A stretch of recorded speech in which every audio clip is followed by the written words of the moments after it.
Raid 1 versus Raid 40. How different are they and how different can they be? Stay tuned because we're doing both today and we're going to speed through this so you can see them both in quick time.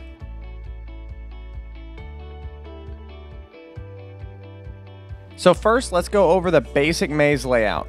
The basic maze is designed to do damage to everyone but not specific damage to anyone. So the spikes, the swirling blades of death, the ballistas, they just shoot everybody and just do general damage to every single body. Now as we move on from that area, we move into our more designated area for damage. So in this area, we're going to have these different turrets set up to attack only specific enemies.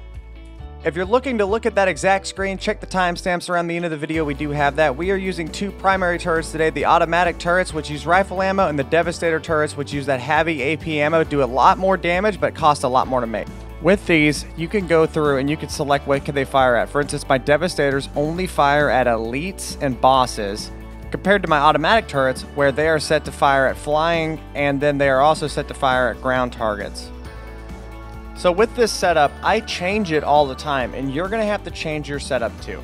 So every single 10 levels, when you hit 30, 20, 40, it changes. So for instance, we're going to be running 40 for the first time today. I don't know what's going to spawn. I know it's going to be different. Whenever we hit wave 20, we had new creatures spawn in and we had to rebuild our entire plan because of those new creatures. So you have to change it all the time, and that's part of the fun of the raid system of the game, and the loot is worth it. So just be ready to change and alter. And you're actually going to see that today in the middle of raid 40. I'm actually going to go put down a new turret. All right, but let's get into raid level 1. So raid level 1, very easy. You hit E, you're going to see I scroll down to raid 1, hit start. That error message will pop up a lot of the times. So long as your enemies have an easy way and they do not have to jump to get from the lore to the beacon, you will be fine. So this is raid level 1, very easy, total of 8 enemies. We only have 3 left at this moment. Super simple. You can see they're literally just getting smoked the second they come up those stairs. And that's it. That is the end of the raid. So that was raid 1 with 8 enemies. Let's hop to raid 40 with 200 enemies. Like I said before, I'm recording this real time. You can see it's raid 40 automatically. If I scroll all the way down, raid 40 is the max. I have never done this before, so we don't know what is going to show up. So now it's started and I have no ammo. So I'm going to run all the way to the top to my overlook point, but then I'm going to realize I have no ammo.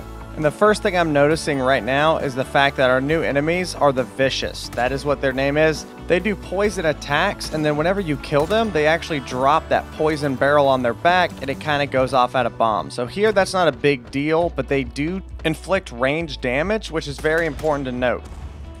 With them, we've also realized right now that they don't get through the traps as easily as everybody else does. They get stuck on a lot of the AoE trap damages. You can see they keep getting hit by all the spike traps, and they stop on the spike traps, which is important to note moving forward because that's probably going to go into how I rebuild our system. The reason I talk about rebuilding is because right now, up until this wave, I would hit start and then I would not pay attention at all, and it would just auto-complete, and I would go loot whenever it said complete on the top left.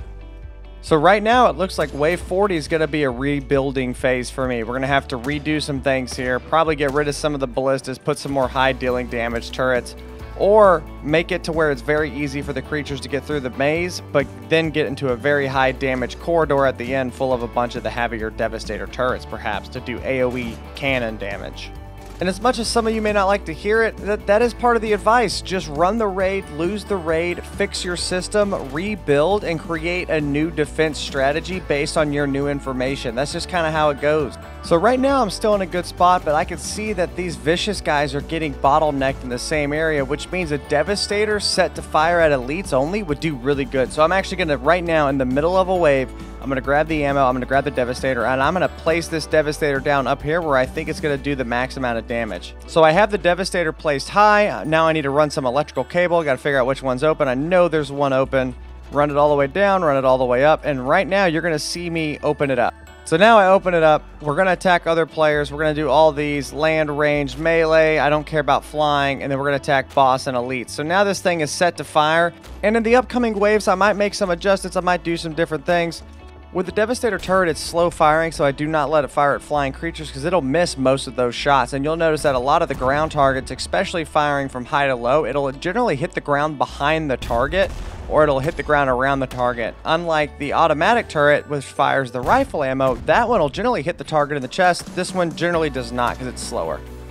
Alright guys, that's the difference between Wave 1 and Wave 40. Some key takeaways: every 10 waves you're going to have new enemies. That's generally the good rule of thumb. The waves completed, we did complete it with one small addition in the middle of the wave, but other than that, thanks for watching. I hope you enjoyed the content. I hope this helps out with your raid planning. Hit that subscribe button, follow along with our new content, and until next time guys, thanks for watching from Off Duty Gaming.